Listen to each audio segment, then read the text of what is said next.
qui a été fait est plutôt réussi, et même réussi dans la lutte contre le terrorisme. C'est ce que nous devons faire sur le narcotrafic. L'urgence est si forte pour le président que la lutte contre le narcotrafic s'est invitée lors du sommet sur la souveraineté technologique à Berlin. Interpellé à l'Assemblée, Sébastien Lecornu a tenu le même discours. Ce qui a été fait avec succès dans le passé, y compris en matière d'organisation, ça avait été d'ailleurs initié par le président Hollande sur la lutte contre le terrorisme, doit aussi nous inspirer dans la lutte contre le narcotrafic. Des déclarations qui suivent une première réunion d'urgence à l'Élysée. La prochaine est prévue dans 3 semaines pour mettre en œuvre rapidement la loi narcotrafic promulguée en juin. Le président de la République a demandé à tous les acteurs de poursuivre la lutte qui est la nôtre, de l'amplifier. Il faut savoir qu'à Marseille, l'action qu'on mène, elle porte des coups très durs au trafic. Marseille, avec 3 meurtres commis en plein jour depuis octobre, mais encore Grenoble, avec le coma ce week-end d'un jeune touché par balle près d'un point de deal. Outre l'ouverture du parquet national anti-criminalité organisée, le PNACO, le 1er janvier, Emmanuel Macron pointe la responsabilité des consommateurs. Pour lui, les complices de ce système. S'il y a du trafic, s'il y a des enfants qui se sont tués, s'il y a des réseaux de criminalité organisée qui prospèrent, c'est qu'à la fin, il doit y avoir des gens qui achètent de la drogue. Et son ambition est internationale. La France ne doit pas être la seule à prendre des mesures. Le ministre des Affaires étrangères, Jean-Noël Barrot, présentera demain à Bruxelles un régime transversal de sanctions européennes contre les acteurs de la criminalité organisée. Pour ça que ça tient et encore. On va en parler avec vous. Vous êtes déjà prêts, hein? Françoise de Gois, bonjour Françoise, comment ça va? Et Hubert Couturier, bonjour Hubert, directeur de l'information du Télégramme. On va revenir évidemment sur cette actualité dramatique, sur cette question du narcotrafic. Est-ce que, selon vous, ce qui s'est passé, Laurent Nunez, il a qualifié ça hier de crime d'intimidation. Une nouvelle étape a été franchie à Marseille, François. Oui, alors Oriane, c'est vrai, c'est un crime, c'est un assassinat politique pur et dur, c'est une mise et une menace claire. Je rappelle quand même qu'il ne faudrait pas qu'on ait des mémoires de poisson rouge. Je rappelle quand même que Marseille a été la plaque tournante lors de la French Connection dans les années 70. Je rappelle que c'était Gaëtan Zampa qui officiait. Je rappelle qu'on a abattu un juge à Marseille, un juge qui enquêtait justement sur la French Connection. Donc, ce type d'assassinat n'est pas nouveau. Je ne suis pas en train de vous expliquer que c'est pas pour amoindrir ce qui s'est passé aujourd'hui, mais Marseille a toujours été aussi cette ville convulsive. L'assassinat du juge a été quelque chose d'éprouvant. La French Connection qui a été démantelée, c'était Marseille. C'était pas New York, Chicago, c'était Marseille. Donc, oui, on est face à quelque chose de dramatique. Après, je suis très sur les mesures. Je vais vite. Hubert, moi, j'entends tout le discours apocalyptique. On s'en sort pas. On devient un État narcotrafic, etc. Bon, d'abord, nous n'avons rien à voir avec la Colombie, parce que la Colombie, c'est aussi un système de corruption généralisé. Et par ailleurs, je pense qu'il faut aller chercher les méthodes chez nos voisins. Je connais bien l'Italie. Évidemment, j'y vis en partie. Et donc, j'ai vu ce qu'ont fait les Italiens pour lutter contre le narcotrafic. Des prisons, une prison qui s'appelle la Caserno Duro, qui est à 2 heures de Rome, où vous avez les plus grands trafiquants qui sont enfermés. Ils sont 200. Elle ne peut pas être survolée par les drones. Mais c'est pas ce que fait Gérald Darmanin. Et c'est exactement l'idée, mais il s'est inspiré des Italiens. C'est à peine une visite par mois, et ça, si vous voulez, c'est la punition, et également travailler beaucoup plus sur le statut des repentis, c'est-à-dire pousser des gens, exactement comme l'ont fait Falcone et Borsellino, qui l'ont payé de leur vie, bien sûr, les juges italiens, c'est travailler un tel statut de repenti que, évidemment, dans l'organisation, eh bien, on encourage, si vous voulez, les mouchards, dans le bon sens du terme, pour les démanteler. Voilà. Moi, je crois qu'on peut en venir à bout avec ça. Voilà. Ouais, et pour revenir sur ce qui s'est passé à Marseille, Hubert, avant de vous entendre, on va écouter Benoît Payan, le maire de Marseille, qui était l'invité ce matin d'RTL et qui dit ce qui se passe à Marseille, c'est un défi à l'État. Il faut rétablir une préfecture de police avec une chaîne de commandement claire. Il faut des moyens de police judiciaire, il me faut de la police scientifique, il me faut de la police financière. Donc il faut des moyens humains, des moyens matériels. Et je demande à ce que le parquet, le PNACO, le parquet national anti-narcotrafic, viennent s'installer à Marseille. Voilà, les mesures, en tout cas ce que demande Benoît Payan. Oui, enfin, c'est l'ambivalence aussi des maires qui, effectivement, considèrent qu'ils n'ont pas de pouvoir pour lutter contre, qui se retournent vers l'État, même s'il y a quand même beaucoup de maires, notamment dans le Sud, qui ont pris des mesures, ne serait-ce qu'à travers la vidéoprotection, à travers les polices municipales, l'armée, etc., pour, non pas essayer d'enrayer, mais en tout cas faire quelque chose, et d'ailleurs qui ont des résultats. C'est une guerre, en fait, et on l'a vu à l'étranger, Françoise l'a dit, nous, on n'a pas connu les années de plomb, comme en Italie, effectivement, l'assassinat du juge Falcone à Palerme. Et Borsellino, une semaine aux après. États-Unis, les États-Unis, c'est quand même un régime assez un État assez répressif. Ça fait des années qu'ils mènent la guerre contre le narcotrafic, ça a commencé au Colombie. La Colombie a été un État qui a failli être totalement déstabilisé. Ils ont même abattu un avion en vol. Et puis ils ont fini par abattre Escobar. Pablo Escobar. Et puis le trafic s'est déplacé vers le Mexique. Et aujourd'hui, la DEA, la Drug Administration Enforcement, est toujours en bagarre, en guerre permanente. Elle a perdu des agents sur le terrain. Bon, nous, finalement, on est au début de cette guerre. C'est ça, en fait, qu'il faut voir. Et un certain nombre de choses, de décisions ont été prises, vous l'avez rappelé. Alors, le rôle des repentis est très important. Il y a les prisons de haute sécurité. Il y a eu un certain nombre d'opérations place nette, mais on voit bien que ces opérations place nette, c'est à recommencer en permanence. Donc, je pense qu'il faut... évidemment, il faut avoir de l'espoir et considérer que le volontarisme politique permet d'avoir des solutions, mais ça prendra énormément de temps. Voilà, c'est une guerre. Ouais. La coordination des services, on a un parquet dédié maintenant là-dessus, comme il y a eu un parquet antiterroriste. Bon, la menace terroriste, elle s'est un peu éloignée, mais elle est encore présente. Le problème aussi, c'est que ce sont des trafiquants qui sont à l'international. Beaucoup d'entre eux vivent à Dubaï. Ils ont une connexion avec les prisons. Alors, la coopération avec nos voisins est très importante, que ce soit les Belges, les Marocains. Avec les Algériens, malheureusement, la coopération sécuritaire est interrompue. Mais voilà, il faut à la fois rester lucide, mais se dire que, oui, même dans une région comme la mienne, le narcotrafic, alors qu'il est une région un peu refuge, un peu une péninsule... Oui, mais ça devient mythique maintenant, la Bretagne, parce que dans les faits... À Rennes et à Nantes, c'est déjà très développé, mais on a eu encore récemment, ces jours-ci, un assassinat à Brest, et là aussi, avec parfois l'ambiguïté des élus locaux qui veulent pas s'en mêler, mais qui en même temps sont forcément impactés. Et on va voir ce que dit Amin Kessassi. Il publie une tribune ce matin dans Le Monde. Amin Kessassi, c'est ce militant contre le narcotrafic dont le frère a été abattu, dont les obsèques ont eu lieu hier. Voilà ce qu'il dit ce matin, et notamment cette phrase de fin très forte. Nous comptons nos morts, mais que fait l'État ? Alors... moi, j'entends la douleur, c'est insupportable. Je regardais le père d'Amin Kessassi et de ce jeune qui a été assassiné. Je comprends la douleur à vif, etc. Je pense que nous sommes vraiment au combat. J'apprécie beaucoup que Hubert parle de guerre parce que c'est exactement cela, le sujet. Mais il ne faut pas être timide. Je reprends vraiment... l'Italie. Je rappelle que, donc, je le redis, le juge Michel a été assassiné dans les années 70 à Marseille, parce qu'il il est en train de démanteler la French Connection. Donc nous avons déjà payé le prix du sang avec des magistrats, pas autant que l'Italie. Je redis qu'il ne faut pas être timide. Mais ça veut dire que quand vous discutez que le projet de loi de lutte contre le narcotrafic, il faut aller plus loin. Quand vous discutez avec les flics des narcos, qui sont vraiment pas, vraiment honnêtement, il n'y a pas de caricature à avoir. C'est pas des autoritaires, des tyrannistes et des tyrans et des fascistes. Ils disent, il faut qu'on soit, ne devons plus être timides. Il faut les frapper au portefeuille.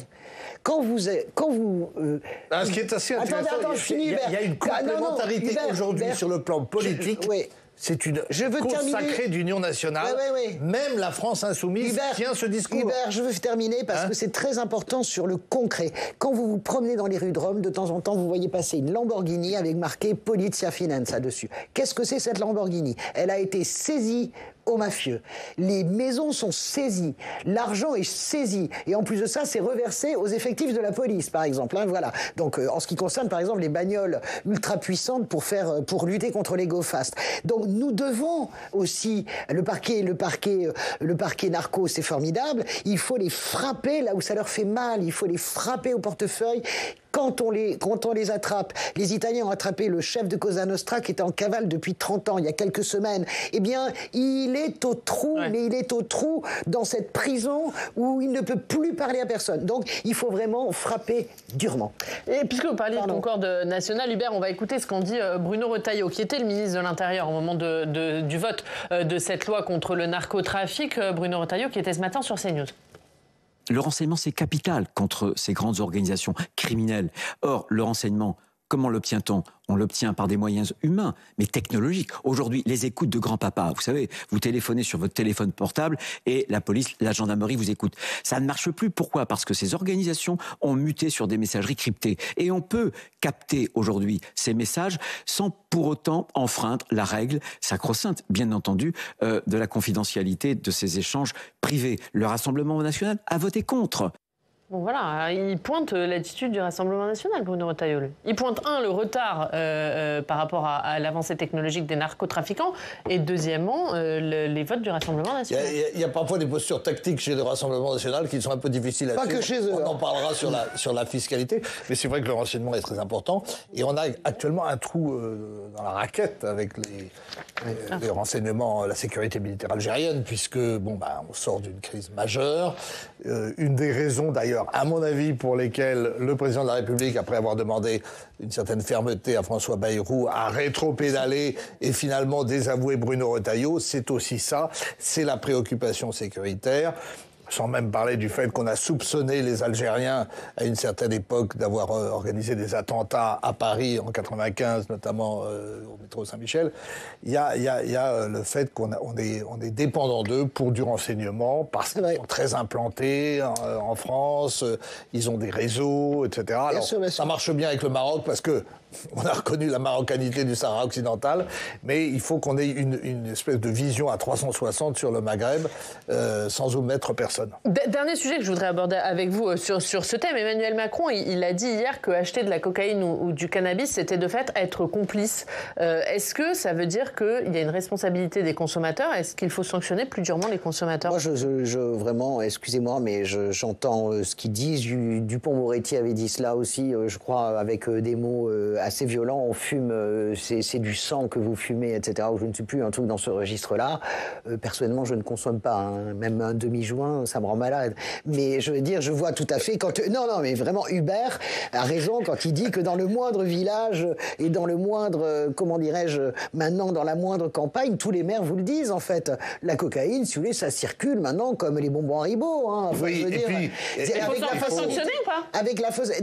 Mais moi, alors là, je ne suis pas d'accord parce qu'à un certain stade, je veux dire, c'est une addiction, donc c'est une maladie. Je pense qu'il faut faire de la prévention. Mais enfin, il y a une escalade. Sanctionner les consommateurs, c'est vraiment vouloir soigner les effets sans traiter la cause. En fait, c'est des... Oui, mais Hubert, il faut peut-être faire les deux, parce qu'il y a une escalade dans la consommation des produits. Et je me souviens, j'étais aux États-Unis là pendant la campagne présidentielle, et j'ai vu dans certaines villes les ravages du fentanyl. Aujourd'hui, leur problème, ça c'est autre chose. C'est une graduation supplémentaire. Mais sanction ou pas sanction ? Non, moi je suis pour les sanctions. Parce que vous avez des zombies dans les rues, vous voyez, c'est ça. D'accord, mais les sanctions, ça ne vous soigne pas, c'est une addiction, si vous voulez. Moi, tout le monde n'est pas... Moi, je fais partie des gens qui pensent, par exemple, qu'il faut dépénaliser le cannabis, mais que ça mérite un grand débat national. Ça n'a jamais marché. Mais si, ça marche très bien. Par exemple, dans l'État de Washington, par exemple, c'est à Seattle, par exemple, vous achetez le cannabis, etc. Je ne crois pas du tout. Ça, c'est une réminiscence de la vieille gauche. Oh là, ça y est, ça recommence. Je ne suis pas du tout libertaire, je m'en tape. Je vous dis juste qu'il faut trouver un moyen d'enlever des ressources, si vous voulez, aux narcotrafiquants. Le cannabis, c'est une super ressource. C'est pas simplement la cocaïne. Donc, voilà. Et puis, les vieilles recettes de la droite... Tout le cannabis du RIF débarque chez nous. C'est comme si je vous disais, les vieilles recettes de la droite réa, crac, il faut punir les malades. Non, on les punit pas déjà, on les soigne. Et ça sert à rien, c'est un cataplasme sur une jambe de bois d'aller punir les malades. C'est la débilité, par exemple, je ne dis pas que vous êtes débile, d'aller punir d'aller punir les clients. Non, pardon, vous m'avez attaqué sur la vieille gauche, attention, il fallait pas. Allez, je ne sais pas si vous serez plus d'accord. Des prostituées, en fait, vous voyez. voyez, je ne sais pas si vous serez plus d'accord sur le sujet qui arrive. On va parler du budget, puisque le budget de la sécurité sociale arrive aujourd'hui au Sénat avec sa suspension de la réforme des retraites. L'Assemblée, elle continue à examiner le budget. On va voir ce que dit la droite. Laurent Wauquiez, qui était présent hier à la réunion de groupe des Républicains au Sénat, et Bruno Retailleau. On les écoute. On compte beaucoup sur nos collègues sénateurs parce que toute une partie du débat budgétaire va évidemment se faire ici. Et donc c'était important qu'on partage la ligne commune qu'on a, qui est très simple. Aucune augmentation d'impôts, aucune augmentation de taxes, des économies sur la dépense. Et on est la seule famille politique à porter ça. À l'Assemblée nationale, vous aviez eu une coalition, souvent entre la gauche et le Rassemblement national, pour une folie fiscale. C'est une sorte de hold-up fiscal en bande organisée. Je pense qu'ici, au Sénat, on va reprendre ce travail, faire en sorte qu'on baisse les impôts, qu'on supprime des impôts et surtout qu'on s'attaque enfin à la dépense publique. Voilà, hold-up fiscal en bande organisée, François. C'est très bien, je trouve que Bruno Retailleau n'est jamais aussi bien que dans son rôle de sénateur. C'est vraiment véritablement ce qui lui convient. Il a acquis le sens de la punchline. Ouais, après, si vous voulez, le hold-up en bande organisée, je ne veux pas vraiment être désobligeante avec le Sénat. On sait déjà ce que le Sénat va faire, évidemment. Il va détricoter tout le... Il va remettre l'église au milieu du village. Bien sûr, ça, voilà, pour vous. Et puis, il va y avoir une CMP, on peut déjà écrire le scénario. Est-ce qu'elle est conclusive ou pas? Je ne pense pas qu'elle sera conclusive. Et hop, et tout le monde s'apprête, à mon avis, à siéger au moins jusqu'au 23 décembre. On va laisser quand même le réveillon, etc. Et aller jusqu'au bout du 31 décembre, qui est la deadline. Je pense que les choses vont se terminer comme cela. Après, est-ce qu'il y a une majorité extrêmement fine, vraiment improbable, mais majorité mais là, quand relative. vous entendez Laurent Wauquiez et Bruno Retailleau, vous pensez vraiment qu'un compromis est possible? Je pense comme nous sommes, excusez-moi, Oriane, ça c'est des postures, d'accord? Moi je veux bien tout Personne le cinéma, les portes claques, etc. Il y a les postures, blablabli, blablabla, le Sénat. Non, mais nous, vous imaginez, on peut décrypter un peu quand même. Non, mais on peut décrypter. 34 milliards. Attends, parler un peu. Il y a les postures et puis après il y a la réalité du vote au moment. Alors sur le truc en bande organisée, puisque c'était la punchline de Retailleau, c'est les fameux 34 milliards d'augmentation d'impôts. En fait, il y en a 26 qui sont consacrés à la taxe sur les multinationales, dont effectivement c'est une posture parce que eux-mêmes au Rassemblement national reconnaissent qu'ils pourraient peut-être en tirer au maximum 1 milliard. C'est-à-dire. Évidemment. Alors, la MLFI reconnaît ça. Attends, ce qui est un peu dommage dans cette affaire où effectivement les gens sont perdus et puis même un peu dégoûtés par ces débats budgétaires, alors que le but c'était justement de. Ah, vous pensez qu'ils sont dégoûtés les gens? Non, les gens sont dégoûtés par le spectacle de la politique. Non, parce je pense qu'ils attendent le résultat. Je pense pas du tout qu'ils sont dégoûtés, pas du tout. Attendez, arrêtez de m'interrompre, sinon je perds le fil de mes idées. Allez-y, c'est fait exprès. Il est un peu dommage que, en fait, on n'ait pas d'abord établi la partie dépenses avant la partie recettes, c'est-à-dire qu'il aurait été important parce que là, on file vers, Sébastien Lecornu l'a dit l'autre soir, on file vers 6 points de déficit de PIB. Là, Après, ça, c'est la règle parlementaire. On va d'abord la partie recette avant d'examiner la partie dépenses. Effectivement, mais je veux dire, pour la compréhension des problèmes, il aurait mieux valu qu'on se dise quelles sont les économies à faire et ensuite quelles recettes peut-on obtenir. Ça c'est la recette de la droite classique, c'est-à-dire d'abord on fait des économies. Vous savez, il y a aussi un certain nombre d'économistes, pas forcément les vôtres, qui considèrent que la dépense publique, quand elle n'est pas maîtrisée, ça crée de la pauvreté et du chômage. Bien sûr, donc à un moment donné, il faut atterrir, il faut être raisonnable. Ce qui serait dommage, c'est qu'effectivement, aujourd'hui, on semble s'acheminer, non pas vers un retour au 49.3, mais vers des ordonnances. Non. C'est ce que me confiait hier soir une ministre, et non des moindres, dans le domaine... je ne vais pas la citer, non? Non, la citez pas, c'est off. Ou alors vous nous la citez carrément. Mais si vous voulez... Pas 1 minute aux ordonnances. Je pense que Sébastien Lecornu, devant les sénateurs, s'est engagé... Le pire serait la loi spéciale. Non, mais il n'y aura pas tout ça. La loi spéciale serait une reconduction du budget de l'an dernier. Non, mais la réalité, c'est que... Dans les ordonnances, il peut y avoir un compromis. Lecornu s'est engagé à ne pas utiliser... Mais enfin, on dirait que ce Premier ministre, en fait... Il s'est engagé, mais en off, devant les patrons. Non, l'autre jour... Il s'est engagé même avec les groupes. Il a laissé entendre que c'était possible. Ouais, mais non. Écoutez, ça veut dire que ce serait le contrat moral, ça veut dire qu'il dégage tout de suite, c'est-à-dire qu'il saute tout de suite et que la gauche le sanctionne et c'est la censure. Mais la gauche a peut-être pas envie d'aller au vote finalement. Mais est-ce que pour faire passer la suspension de la réforme des retraites, la gauche n'accepterait pas l'ordonnance? Moi, je pense que c'est pas possible. Vous pouvez pas dire au Parti socialiste qui travaille et à Olivier Faure qui négocie avec le Cornu, etc., pied à pied, chacun, n'oubliant pas d'où il vient, vous pouvez pas dire à la gauche, allez, coucou Chpanier, vous avez eu votre suspension, maintenant, votez au nom de la stabilité. Ça existe pas. La question, ça. parce que là, on brûle un peu les étapes, c'est de savoir si la droite et le Parti socialiste est capable de se mettre d'accord. Le bloc central, surtout. À l'occasion du Bloc central qui pour l'instant, a démissionné. Hein. Oui, je suis d'accord. Enfin, qui fustige ce budget. On a entendu Édouard Philippe hier, il n'est pas tendre avec ce budget. Mais est-ce qu'avec toute cette équation, il peut y arriver, Sébastien Lecornu? Moi, je pense qu'il existe une majorité très relative et très fragile, je dirais fragile, pour arriver à un consensus.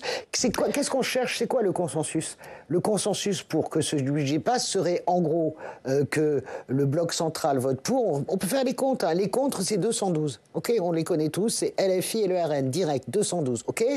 Il faudrait que vote pour le bloc central, une partie de l'IOT, les Républicains et que... Mais ça, c'est de la tambouille électorale. Non, mais pas du... Je finis. Et que laisse-moi finir le calcul. Et que 5 points de PIB. Oh, écoutez, et que le Parti socialiste, la gauche et le PC, si vous voulez, non, arrêtez de créer cette caricature de la gauche qui ne sait pas compter et qui ne sait pas faire d'économie. Regardez, ça fait 8 ans qu'on se cogne de la droite dans ce pays. Vous avez vu l'état des finances de ce pays? Vous pensez qu'Emmanuel Macron, c'est la droite? Non, mais évidemment. Enfin, excusez-moi, il a gouverné... Peut-être au début de son quinquennat. Écoutez, il a gouverné avec Édouard Philippe. Vous n'allez pas m'expliquer qu'Emmanuel Macron est un gauchiste, mais vous plaisantez. Il y a une année à droite, la première année. Tout est à droite depuis le début. Enfin, Hubert, soyez sérieux. Vous pouvez pas le monde est à droite aujourd'hui. Non, le monde les socialistes ont besoin de réinventer un peu leur logiciel. Bien sûr, le monde est vachement droit. D'ailleurs, en Irlande, c'est la droite qui est passée. D'ailleurs, à New York, c'est la droite qui est passée. D'ailleurs, les deux gouverneurs aux États-Unis, les deux gouverneurs femmes, qui sont une de la CIA, l'autre des Marines. On va revenir au budget. En disant qu'il faut une abstention en réalité des socialistes, du PC et des Verts pour que le budget ait une chance de passer. Est-ce qu'il y aura dans la corbeille suffisamment pour obtenir cette abstention? Je n'en suis pas sûr. De toute façon, la gauche ne votera jamais ce budget. C'est pas le cas. Mais la droite non plus. Donc, mais les LR, ils ont intérêt à rester sur leur ligne, quitte à ce que la conséquence soit qu'il n'y ait plus de budget et que ça entraîne Laurent Pagny-Fous, le ministre nous l'a dit. S'il n'y a pas de budget, il y a censure, il y a dissolution. Bien sûr, direct. Oui, enfin ça peut encore évoluer parce que personne n'a vraiment intérêt à la dissolution, sauf peut-être sûrement même le RN et la France Insoumise. Donc en réalité, il peut encore y avoir des compromis et ça c'est aussi le génie des motions sociales. Je suis d'accord avec ce que dit Hubert dans le sens, pour une fois on arrive à être d'accord. Je pense que même... dans la tête d'Emmanuel Macron, je ne suis même pas sûr que si on n'aboutit pas sur le budget, vous savez que c'est le budget précédent qui s'applique le 31 décembre, je ne suis même pas sûr qu'il y ait la case dissolution. Il y a peut-être une autre case d'un nouveau gouvernement technique pour gérer les affaires courantes. Je ne suis même pas sûr. Vous savez... En tout cas, il y a une fenêtre de dissolution à partir de la mi-décembre. Ouais. Allez, on va terminer là-dessus parce que vous êtes d'accord. On va terminer sur cette bonne note. Mais on finit par l'histoire du jour. Et cette semaine a lieu le congrès des maires. On connaît la partie politique avec les maires qui travaillent sur leurs problématiques, qui échangent avec le gouvernement. Mais cette semaine, c'est aussi l'occasion pour les maires de faire leurs courses. Alors pas pour eux, mais pour leur commune. C'est le salon des maires qui se tient juste à côté du congrès. Les élus rencontrent des exposants. Ils peuvent acheter des bancs publics, des feux rouges, des poubelles ou encore, c'est la période des décorations de Noël. Et vous voyez sur ces images, on va les voir. Il y a des beaux ours, des beaux pingouins, tout ça, des automates mécaniques made in France, en Normandie. On va écouter le fabricant. Tous nos automates sont fabriqués en France, dans nos ateliers. On fabrique les mécaniques, on fabrique les pluches. Et ces automates sont exportés dans le monde entier. On a des ours polaires, des pingouins. Mais on a aussi des collections avec des ours bruns et blancs, petits et grands, qui vont préparer les cadeaux de Noël. Et voilà, ça donne envie d'être à Noël, ces belles décorations. Ça adoucit. Vous devriez mettre ça en studio. C'est vrai, on va lui demander de nous en apporter un. pour Noël. Très bonne idée, Françoise. Bon, vous verrez peut-être ces ours dans votre commune. On va essayer de voir si on peut en récupérer un pour le plateau. Merci Hubert, merci Françoise. Et rendons hommage à nos élus locaux. Exactement. Oui, et on suivra, puisque vous en parlez, ce sera à suivre évidemment toute la journée, ce congrès des maires sur notre antenne. Demain, à suivre également le discours de Sébastien Lecornu qui viendra conclure ce congrès. Merci à tous. Merci les amis. Merci beaucoup. On se retrouve demain.